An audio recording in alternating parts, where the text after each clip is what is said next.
Support comes from the Missouri Forest Products Association. Missouri produces wood pallets, railroad ties, white oak barrels, hardwood floors, and more. Details on the variety of products made in the state are at choosewood.com. Welcome to St. Louis on the Air. I'm Don Marsh. We continue remembering the Great Flood of '93. The Mississippi crested here 25 years ago and continued to do damage up and down the river in the following weeks. Even then, communities along the river were looking ahead for ways to mitigate future flooding calamities. Joining me in studio to talk about it all are Colin Wellenkamp, Executive Director of the Mississippi River Cities and Towns Initiative, an association of mayors along the entire Mississippi River. Rick Eberlin is the mayor of Grafton, Illinois. And joining us by phone is Paul Hassler, the mayor of St. Genevieve, Missouri. Gentlemen, thanks so much for being with us. Great to have you. Thanks, Good to be back, Don. I'll ask each of you, as I've done several times as we talked about the flood, what your most vivid memory of it is. Colin, we'll start with you. Sure. It's actually in Old Town St. Charles with a friend of mine videotaping flood impacts. And sure enough, some sirens start going off, and there's fire and police officers coming down the street telling everybody to move out of the area that we were in because it had been raining just north of us, big torrential downpour. We could see the storm out in the distance, but didn't know it was that big. And water was then rushing down toward us, and water was coming up into the park. And so we were all moved out, and people started walking fast and then jogging and then running. And the sirens were going off, not tornado sirens, but they were using like their police car sirens to get people up on higher ground. And that made an impression. Water can move pretty quickly when it's on the prowl, can't it? Yeah, absolutely. Yeah. Rick Eberlin, what's your most vivid recollection? Well, it probably was in regards to my brother and I having orchard, and in the lower end of Calhoun County, floods were, they had covered up all the roads, and there was only one way out of Calhoun, and that was a couple hours to get out. So we had a full crop of peaches that year, and I was taking a John boat. I lived in Jerseyville at the time, and I'd take a John boat to Marquette State Park and launch my boat. And my brother would meet me with the peaches on the lower end of the Brussels Deer Plain area, and I'd spend about 2-3 miles in a boat. We'd fill it up as much as we could put in, and then have to idle back across, back to the park, unload them, and haul them off that way. A couple of different times, my in-laws, they were running apples and peaches for various orchardists, and actually sank a boatload of peaches. It was pretty dangerous, because you had limited traffic, but they allowed it open to people who worked in the city to, their means to get to work, obviously to be helpful to them. And just they took on a little water, and the load shifted and sunk it all together. So my wife, at that time, she had a home in Hardin, and I was coaching football, too, and we'd take our high school football team, rather than lifting weights that summer, we'd go to various places and sandbag. And we spent all that time sandbagging, and her house was, after the levee breached in Hardin, took her house and a lot of other homes and stuff. So, just one of many. One of many. And Paul Hassler, you're on the river right now, aren't you? I am. I am. And a matter of fact, I've been on this river for 40 years, so I got firsthand of what that flood did and the enormity of it. And in that tree, when the river was cresting, I was out on the river, and the navigational traffic was stopped, and all our opportunity. What we were doing was trying to keep fleets and barges from heading south in the strong currents of the river. And I remember that day the day right as it was cresting, we were up at just north of downtown, and we had a Lang Stagman fertilizer facility. The barges were actually coming; their dock barges were coming up off of their moorings up there. They were on an I-beam, and we were frantically extending I-beams so the barges and wouldn't go south. So I wasn't even in St. Genevieve, but the fight was going on down there too. So and I know firsthand what this river beast can do. A lot of scrambling going on during that entire summer, as I recall. What was the impact on St. Genevieve itself? Well, the impact on St. Genevieve was it was a it was a valiant and it was an incredible effort to build a levee, a handmade levee to hold back a record crest of water. And I saw what happened was that these people come and people rose to the occasion, and for several and months prior to that kept building and building and building. And we had people coming from all over the country and even people from around the world coming to participate with the guys that were involved in that, the National Guard, and it was incredible that they saved that and what they did, and they built that levee just for our little historic town, and I think the ramifications of that is just to see, and just recently that we've got a big levee now because of it. We have a new levee and a man-made levee, and it's beautiful. And it's protecting our historic district, and we just recently became the newest national park, and all of that in perspective, I think, led up to that. Boy, oh boy, that's a remarkable story. It is a remarkable story. Rick, how about?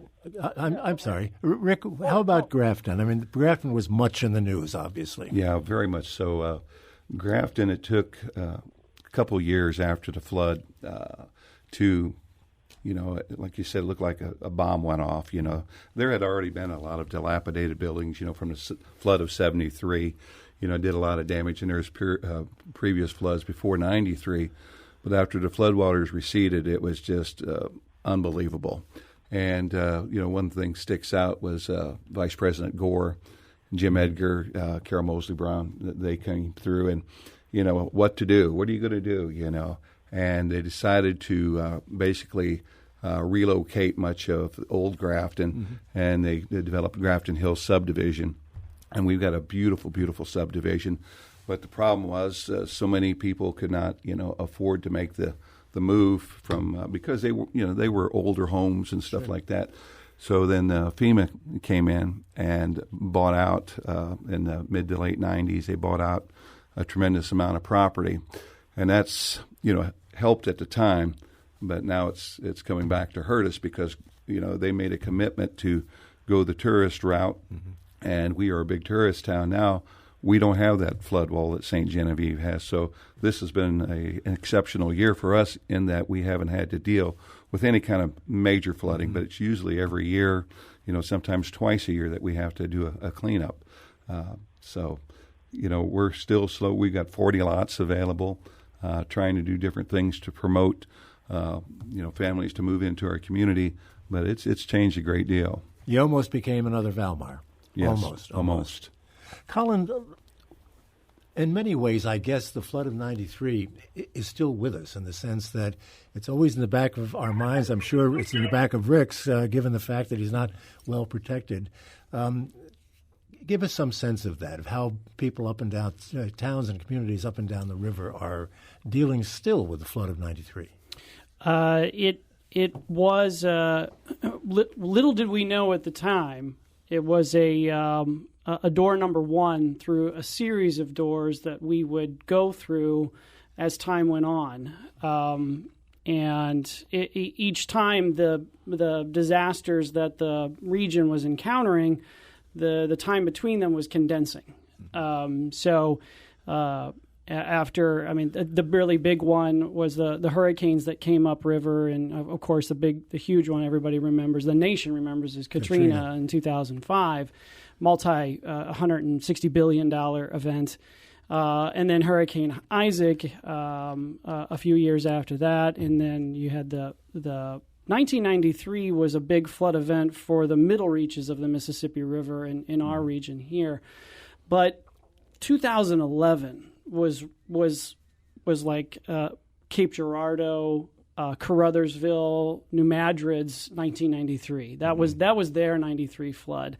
In 93, the flood really wasn't as pronounced down there, but in 2011, basically from Cape Girardeau through Memphis into Arkansas was a 500-year event. It was a $4 billion event. Then the year after that, we had the 2012 drought, which was a 50-year drought. So we went from one extreme to the other, and that was a $35 billion event because you weren't just talking about the river valley. You were talking about many states just drying out terribly. And then the floods of 2016, the floods of 2017, and it keeps going on and on. So every time we think we've got it, another one hits, and you reevaluate. But I think the trends that have begun are really moving away from walling off the river. No longer, and it has taken a long time and a lot of events for this to transpire on the river, but now we have places like Arnold, Missouri. Mayor Counts. He doesn't want a levee. He doesn't want a flood wall. He sits at the confluence of the Merrimack and the Mississippi.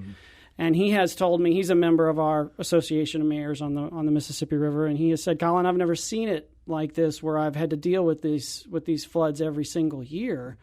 And but he doesn't want to wall off his city from his most attractive asset, the riverfront. So, but he wants to do what Davenport did, and what other cities are embracing more and more, and what Mayor Eberlin has done in his city is really wants his flood control to be a riverfront park, green space that is designed to flood.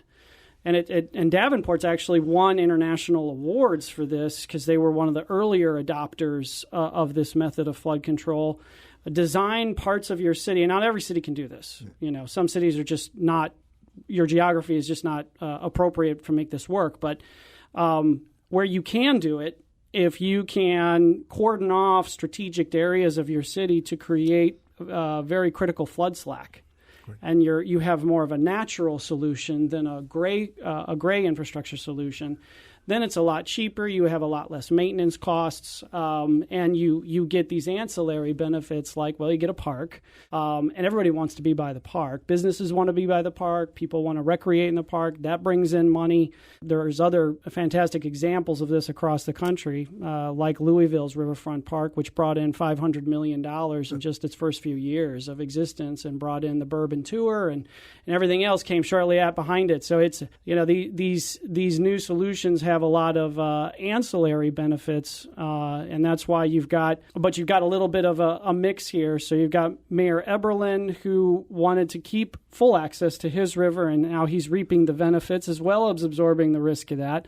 But you also have Mayor Hassler of St. Genevieve, which did install a $53 million levee, almost because he had to. The way his geography works is sort of a bowl right there. But now he, like Gretna, Louisiana, they did the same thing. They've got a huge levee blocking off their city from the Mississippi River right across from New Orleans. They had to get innovative about how do we reconnect our downtown to that waterfront, but you can't take out the levee, obviously, because it's protecting critical national infrastructure. So how do you get creative about that? And Mayor Hassler's got some great ideas, and but some pretty terrific challenges on as well. So we're seeing cities and towns come to grips with these varying solutions. But I think ultimately, by and large, Don, there is an attraction to these natural solutions. And using the park concept is certainly a lot less expensive than building big walls and expensive levees. Right. I have to take a break. I want to come back, Rick, and talk about where you are in this whole process in just a moment, but I do need to take that break. We'll come back and continue our discussion about how riverside cities are handling and thinking about future flooding. This is St. Louis on the Air on St. Louis Public Radio, 90.7 KWMU. We hope you enjoy listening to this podcast of St. Louis on the Air, brought to you by University College at Washington University, with undergraduate and graduate programs part-time, evening, and online. University College at Washington University, offering world-class education within reach. Welcome back to our conversation about the Great Flood of '93 and its impact on cities along the river. Rick, let me come back to you with regard to where you are right now in preparing for the next one. Have you got the park in place? I mean, I know you want access to the river. Yeah, we're still continuing to work on things. We have a wetlands area where we have, the big stress there is the native habitat, native plants. It floods, water's receded, those plants come back. We got to walk away with kiosks here and there. We've also got a beautiful lighthouse that was constructed well before my time, and then a public launch area, which we just installed new docks. But in the works right now, we have sculptures coming very shortly. As a matter of fact, the gentleman from Turtle Park here in St. Louis, we have contracted with them to do a sculpture of a giant loggerhead snapping turtle with catfish and a frog. That's going to go right down on the riverfront. And then in addition to that, I hope to have swings where people can just enjoy, watching the river go by. And then we have preliminary discussion with the Corps. Colin was at a meeting that we're debating on. We got to get the Corps' go-ahead, obviously, but we'd like to put a boardwalk through with an amphitheater and really develop it. I live right across the main street, and I can look and see, the people that visit our waterfront, and it's amazing, Don, how many people just are enamored with the river. We sit right at the very confluence of the Mississippi and Illinois, so it's a natural attraction in itself. Another thing that's going to be a big attraction, Grafton is known for a huge veteran population, and Illinois American Water is working with us. We're going to put up an 80 to 100-foot flagpole and dedicate it to the veterans in our area, plus to commemorate the confluence. So those things, are going to continue to attract people to Grafton. Like I said before, that's our bread and butter. If we don't have tourists, we don't have much of a town. How well off would you be if we had another flood like the one in '93? As far as preparedness, I don't think we're any more prepared. We've worked with the Corps. They've promised some things that weren't there in the past, but we have no levees. There isn't sandbagging that takes place in Grafton like it does other places. Those residents are really just they take it, they clean up, and they come back. I was elected in April of 2017. I got a good friend that has the wood shop right across the street, and I had talked to him the day before. I wasn't sworn into office yet, but Mayor Thompson, the previous mayor, he said, I'm just going to turn things over to you, And I said, hey, gee, thanks, But as the water came up so rapidly, I was trying to touch bases and coordinate with different business owners and homeowners, do you have a plan? What's your plan? And I had gone over to talk to my friend Dan on a Sunday, and I'm still teaching school. I said, Dan, are you ready to get moved out? And he said, I saw the prediction, he said, we're going to be good. He said, we're just going to leave everything sit. Yeah. So I woke up the next morning, and they took a jump that they didn't expect to take. And I looked down, and I saw the water soaking up on his lumber that he had out front, and it was inside. And I made a call, got him out of bed. And before you knew it, we had a semi-trailer and probably 25, 30 citizens helped him and everybody along the riverfront, get out. So we would like to see, something done above us with the levees. Yeah. I don't really think it's fair, where we could squeeze, and we don't have the money to do what other communities are doing. There's a lot of big money involved in building the dams higher and the levees higher, I'm sorry.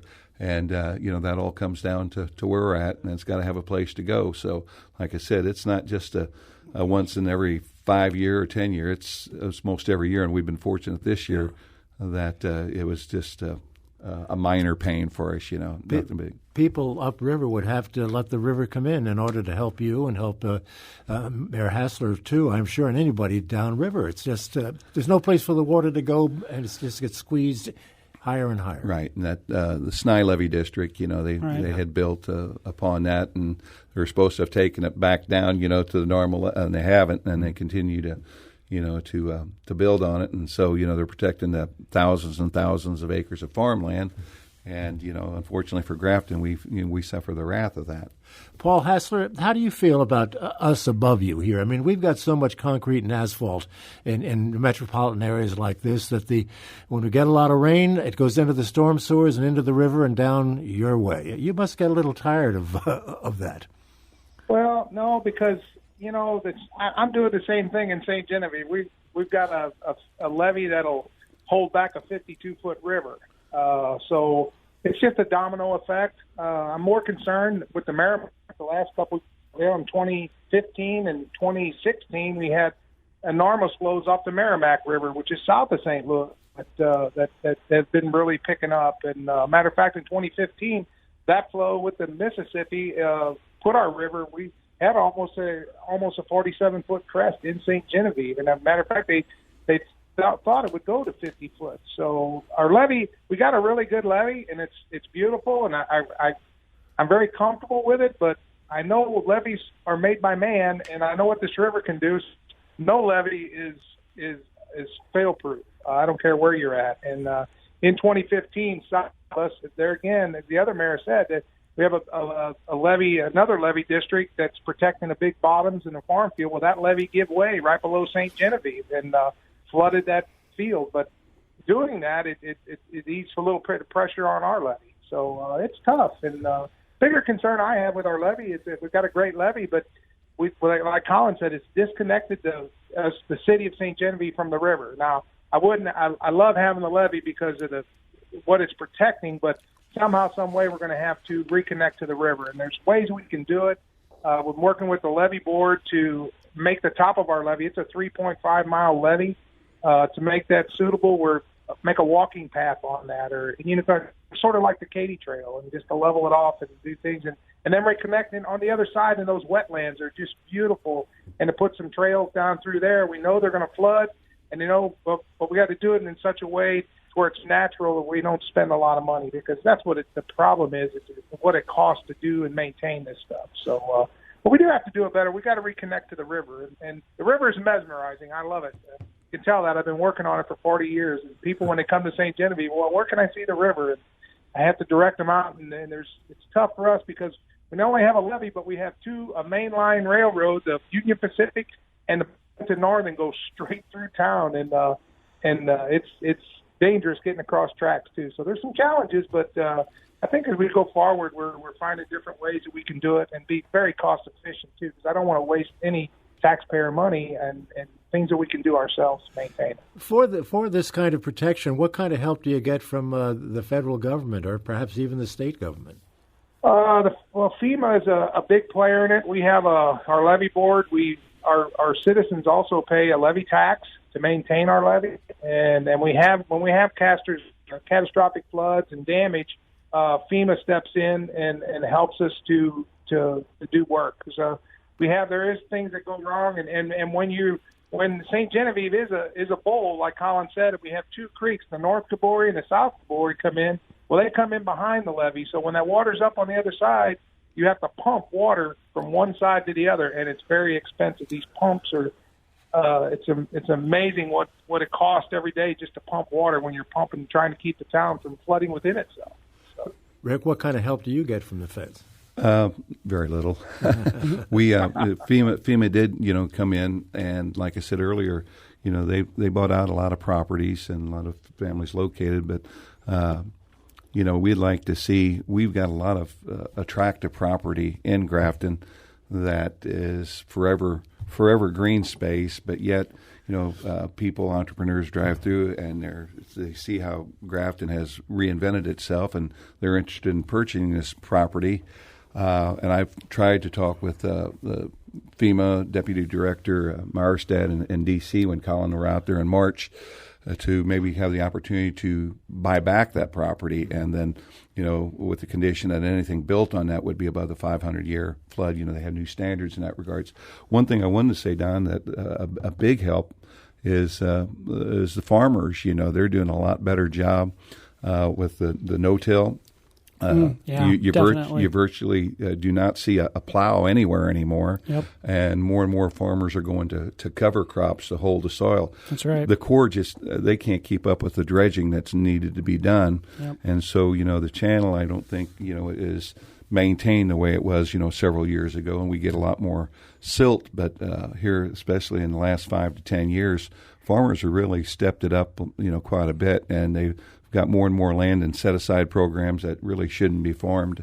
Yeah. So, Colin, how does that help? People might not understand how that works. Sure. Well, the basin, the Mississippi River Basin, we're always talking about the valley, which is bluff to bluff right here, and then, but the basin is 31 states. So the entire area from Pittsburgh, Pennsylvania, to the border of Idaho drains into the Mississippi River.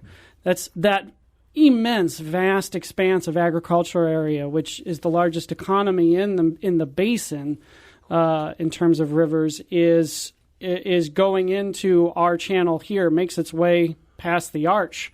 And if we're able to hold that soil more in place, a lot less sediment, a lot less nutrient loading, which toxifies our drinking water and kind of destroys the ecosystem. That's actually the biggest threat to our freshwater economy, both for drinking it and for manufacturing. So putting it in beer, for example. We don't want anything to get in the way of that. That's always a good thing. That's always a good thing. So if Mayor is right, we have several mayors that are farmers. Mayor Carricker of Tunica, Mississippi, he's a farmer. We've got Mayor Ebelin's family farms. He grew up on a farm, and plenty of mayors north of here. So they really get that. They understand that, and they understand how that impacts the water quality and the. We have a $300 billion freshwater economy coming off that Mississippi River. That's how much money we're making pulling surface water out of that channel. Most of that, Don, is for manufacturing. Everything from making chemicals to beer to washing metals for metal manufacturing. But it's a huge economy, and the issues that you're hearing from Mayor Eberlin and Mayor Hassler talk about are really why mayors decided to organize into an association in the first place. Because they figured out, hey, we're all dealing with this. Why reinvent the wheel 121 different ways up and down the Mississippi River where we can get together, pool our voices, and get some help from the federal government. It's funny you mentioned you get any help from FEMA. We've actually got a ton of help from FEMA river-wide. On Friday, the only federal grant in the entire federal government portfolio that actually helps cities pay for disasters before the disaster happened came out on Friday. That's the Pre-Disaster Mitigation Grant Program. Oh. It is a state grant program, but all of your listeners that work in city government and state government may be interested to know that grant came out on Friday. The money's on the street to compete for now. You have to get your state to help you do that, but it's at record spending. $242 million for that grant program. It used to be $20 million. And a lot of that work is due to our own fantastic Senator Durbin, and Senator Blunt really went to bat for us on that program to lift it to where it could be usable. Well, that's great to hear that this kind of preparation is underway, because the one thing we know for certain, we may not know when, but we do know for certain, that river is going to come up again.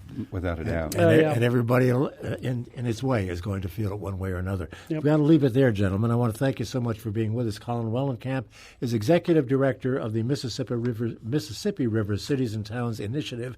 Rick Eberlin is the Mayor of Grafton, Illinois, and Paul Hassler is the Mayor of St. Genevieve, Missouri.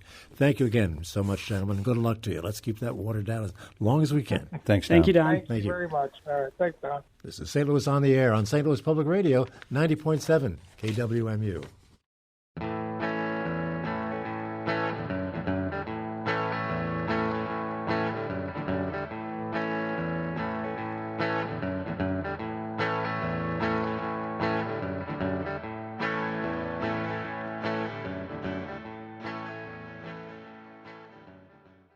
Support comes from Missouri Forest Products Association, committed to sustainable and sound conservation of the state's forests, which support more than 41,000 Missouri jobs, resulting in a $10 billion industry.